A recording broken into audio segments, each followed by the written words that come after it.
Good morning, everyone. My name is Pamela Rath, and I am the United Conservative Party candidate for the beautiful riding of Calgary Mountain View. Thank you for joining us today for this vital announcement about improving safety for women, children, and survivors of crime in our province. Yesterday, United Conservative leader Danielle Smith announced the UCP Safe Streets Action Plan. It's our comprehensive plan to help restore safety for Alberta's cities, communities, and families. Crime rates and incidents of violence are extremely alarming, tragic, and are just getting worse. A re-elected United Conservative government will not let this happen.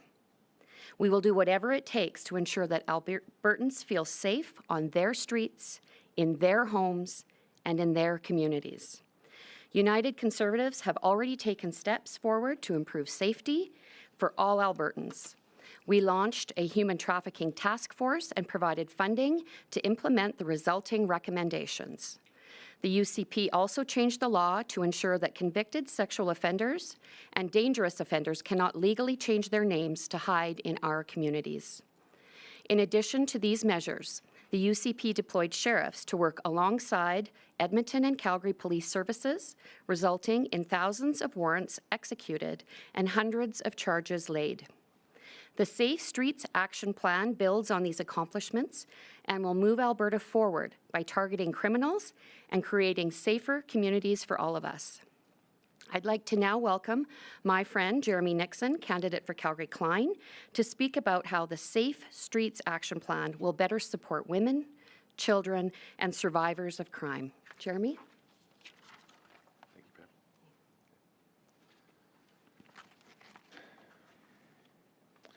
You know, as many of you know, before politics, I worked in the not-for-profit sector with the Mustard Seed, Canadian Mental Health Association, as well as with the Boys and Girls Clubs of Calgary, now known as Trellis, and managed the youth shelters here in the city, actually just down the road in both directions here. And, you know, during that time when I was working at the youth shelter, we used to ask the question, how do we help reduce or shorten a youth's experience of homelessness, knowing full well how quickly kids would become street entrenched and how more difficult it was the longer that they were there with us.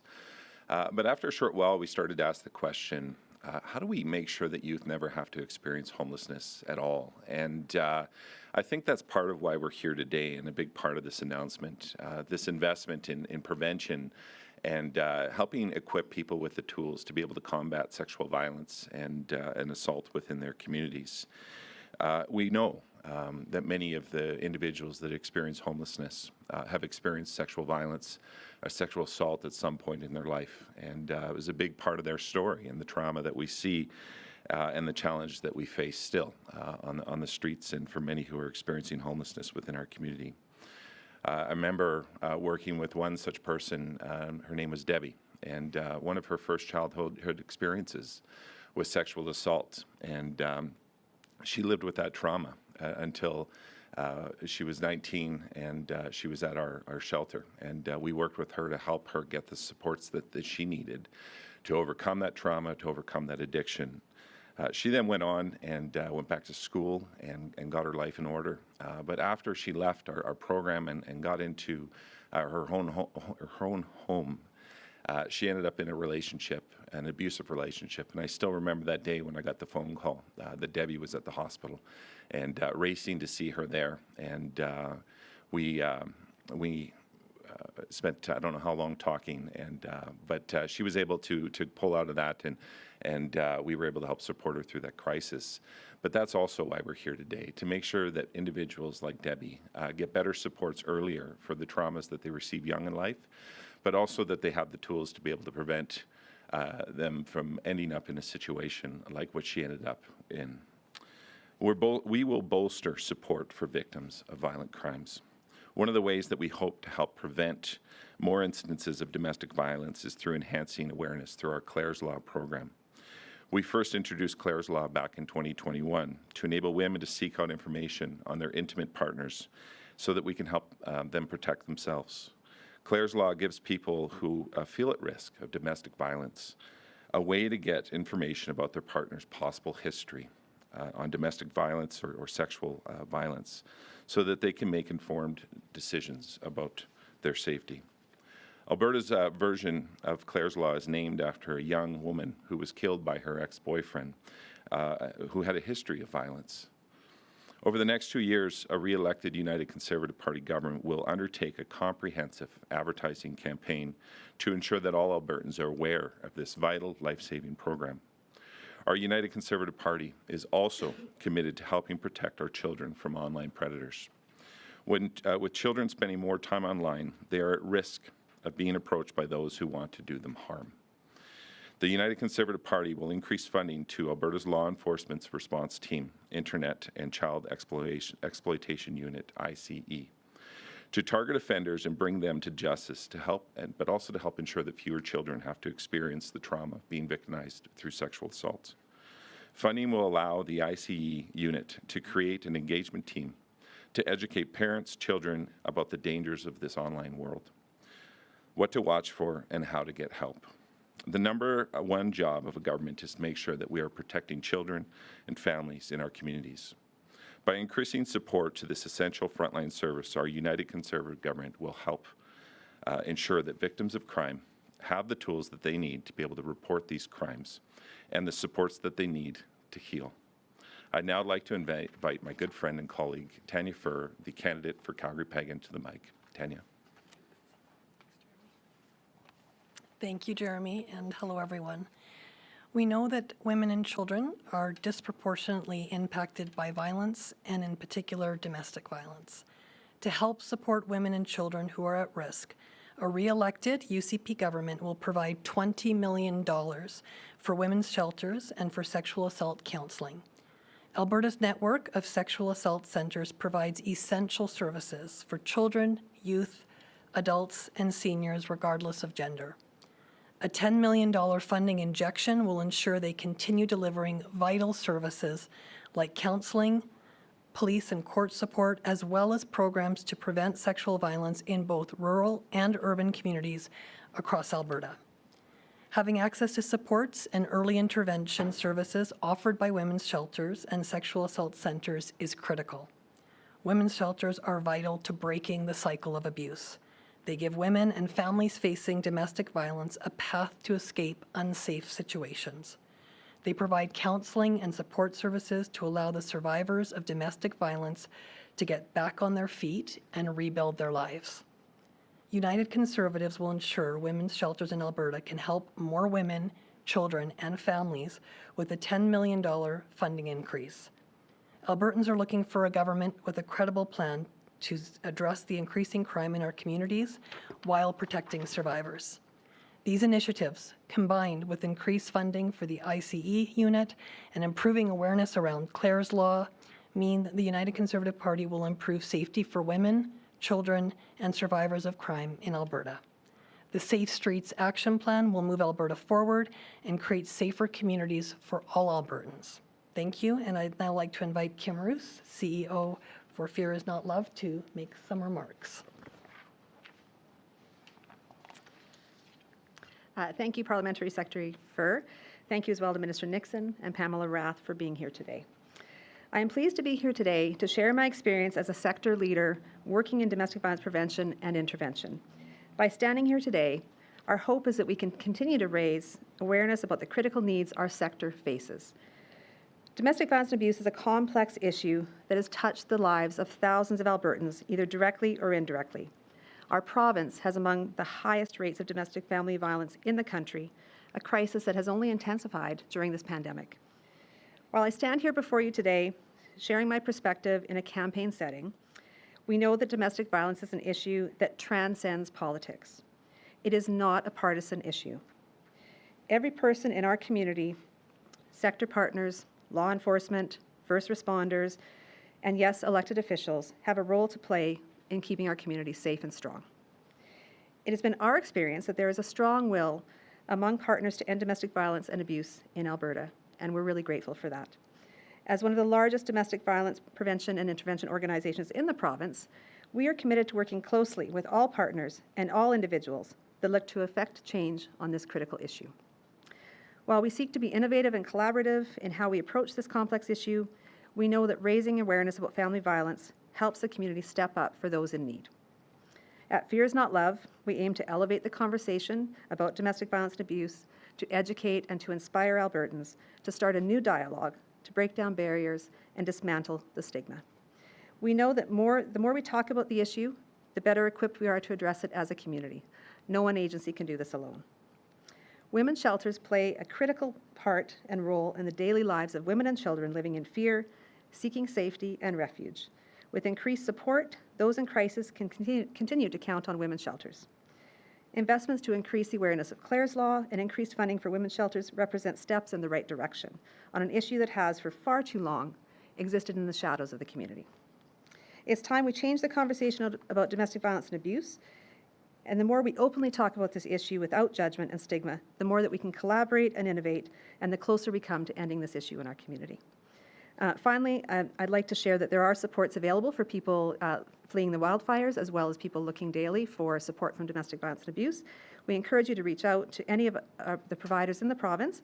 You can contact our Connect Domestic and Abuse helpline at 403-234-SAFE, which is available 24 hours a day, 7 days a week. Or you can call the Family Violence Prevention Line, which is provincial, at 310-1818. And if anyone's in immediate danger, please call 911, always. I will now turn it over to my respected colleague, Andrea Silverstone, who is the CEO of SAGES.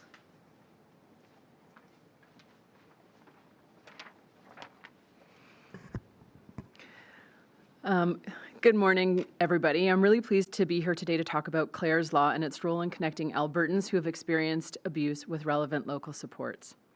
Since the legislation was enacted in 2021, SAGES has coordinated the social service response to Clare's Law. More than 430 applicants have asked for help and have been connected with shelters, counseling services, non-profit agencies, 2S LGBTQ support services, and faith-based organizations. These social service organizations, like the one represented here today, play an important role in enhancing the well-being of survivors and their families and setting them in a path towards healthy, safe relationships. Over and over again, we've heard from Clare's Law applicants that they are surprised that so many supports are available to them, regardless of their location, race, gender, or faith. They tell us that they feel empowered and validated. Recently, one client reported feeling like a weight had been lifted off of them after someone finally listened to their story and believed them. These supports have also been practical in connecting applicants moving through family court requiring legal help, so they're not alone with mountains of paperwork. Ultimately, social supports enhance the ability of survivors to keep themselves and their families safe.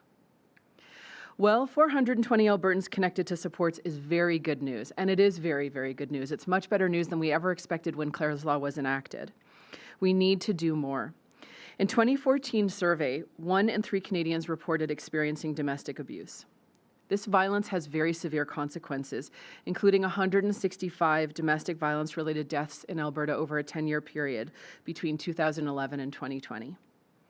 Domestic violence impacts each and every one of us through the very personal harm that either a loved one experiences or we do ourselves. Communities are also impacted, and society pays dues through impacted health services and workplaces. These impacts cannot be ignored. Every effort needs to be made to raise awareness about abuse and the assistance available to those impacted by it. Today's commitments are a step in the right direction. While the Clare's Law application process provides a window to prevent further abuse, it's not a cure-all. We must provide stable, long-term funding to the organizations who are providing supports and services to the survivors of domestic and sexual abuse. We need to be there for the friends, the family, the clergy, the colleagues who bear the brunt and the cost of supporting the survivors. And if we ever really hope to make meaningful change, we have to commit to stopping the abuse before it begins. This means putting in the very hard work that is required to address systems and structures that lead to abuse and support equity, inclusion, and belonging. We need substantial long-term funding and leadership, and if we don't, around a commitment to addressing abuse before it begins. And if we don't have those things, I suspect that in 10, 20, or even 30 years from now, myself or someone just like me is still going to be standing in front of you having the same conversation, talking about the pandemic, which has actually become an epidemic of domestic and sexual abuse. I believe wholeheartedly that we can end abuse, and I believe wholeheartedly that we can only do it through working all together in partnership and recognizing that it is one of the biggest structural issues that's facing us in society today. I thank you very much for your time today, and I thank you all for joining us in this fight. Thank you. All right. Thank you, Andrea. We're going to move to a Q&A. We'll do one question first so all reporters get in, and then we're going to go back for additional questions. So we're going to start in the room. Do we have a reporter with the first question in the room? Hi, Rachel Emanuel with True North. My question is for any of the UCP candidates here today. I specifically wanted to ask you about the additional $10 million over 4 years for women's shelters.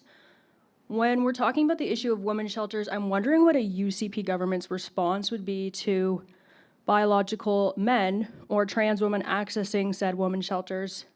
There was a case in Windsor, Ontario last month of a biological man who raped a biological woman in a shelter. Of course, he was identifying as a trans woman.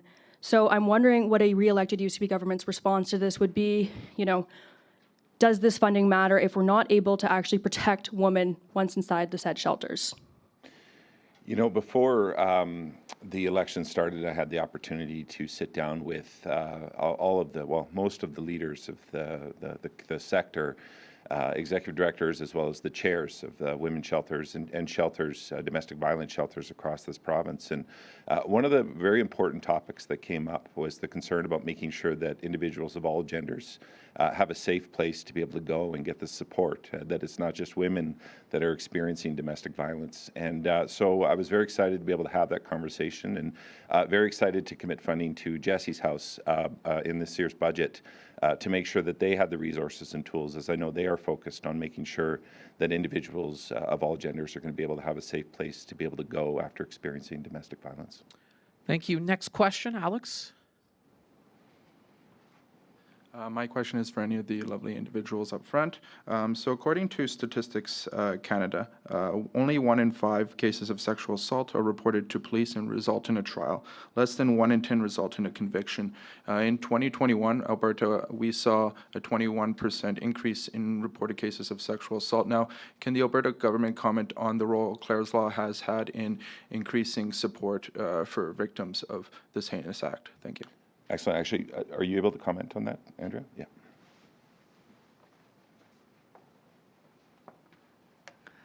So the purpose of Clare's Law is if someone suspects that the person that they're in a relationship with is potentially abusive or could be abusive, they have an opportunity to get that information. The strength of Clare's Law is that anyone can put in the application and ask for social supports, and the social supports are given right away. And so whether that person believes that they're going to be harmed sexually by a partner, or whether they think that they're going to be harmed physically or financially or any type of any of the coercively controlling acts that happen within abuse, Clare's Law can offer that as long as the individual has asked for the social supports within a 72-hour period. And so absolutely there have been victims of sexual assault or potential victims of sexual assault who have been helped through the Clare's Law Social Support Network, as well as victims and potential victims of domestic abuse. I think the other part to that is just making sure, as we see increased awareness, we hopefully will see increased comfort to be able to see victims reaching out and asking for help, that they don't have to go through this alone, and that they're not alone in what's happened. So from our perspective as a government, is working with great agencies to increase that awareness and increase that support for individuals who have experienced sexual violence. Thank you. We're going to move over to the phones. Operator, could you please put through our first caller? Lisa Johnson, Post Media. Hi, thanks for taking my question. First of all, I'm not sure who wants to answer this, but I'm wondering if you can break down that $20 million over 4 years. I understand it's $10 million on one side, $10 million on the other side, but what would this represent annually and in the first year? Would the first year be 23, 24 this fiscal year, or 24, 25? I'm presuming 24, 25 because we're past the budget. Yeah, no, I appreciate the question. The details in regards to how the money is going to be broken out, I think, are still yet to be determined because we would like to work with the sector to make sure that we're putting these funds to best use. I think, part of the reason why I ran for office in the first place was I felt there was a disconnect between our not-for-profits and government in regards to funding decisions. And so I want to make sure as we move forward in June as a newly elected United Conservative Party that we're stepping forward on the right foot, and that's working very closely with our partners to determine how these funds are going to be best used to serve our communities. All right, thank you, operator. Next caller. Audrey Neveu, Radio Canada. Hi there. Just before I ask my question, I just want to say that I strongly disagree with this new one question per journalist rule. I think it would be better to stick with the two. I thought it was only for Danielle Smith. So I'm going to ask my two questions. My first is, the UCP government did not fund those shelters and any the women's shelters for the last 4 years. So how do you justify not putting any money in those in the last 4 years? And since Danielle Smith is not up today, I need to ask you, Elections Alberta is currently assessing whether it will need to postpone elections in certain ridings that are particularly affected by the wildfires. So what is the UCP's position on this? So to answer your first question, yes, we absolutely have funded women's shelters over the last 4 years. And in this most recent budget, we've actually increased funding for women's shelters in order to help meet the increased demand. We are new programs that we're funding right now are Jesse's House, Ruth's House, and a number of other programs. So we're very committed to addressing this challenge and making sure that anybody who has had to flee a domestic violence situation or any women or again, working towards making sure people of all genders have a safe place to be able to go after experiencing domestic violence. That's our commitment, and that's certainly a big part of what we're announcing today, a commitment to continuing to work with these amazing not-for-profits to extend support and make sure that everybody has a safe place to go.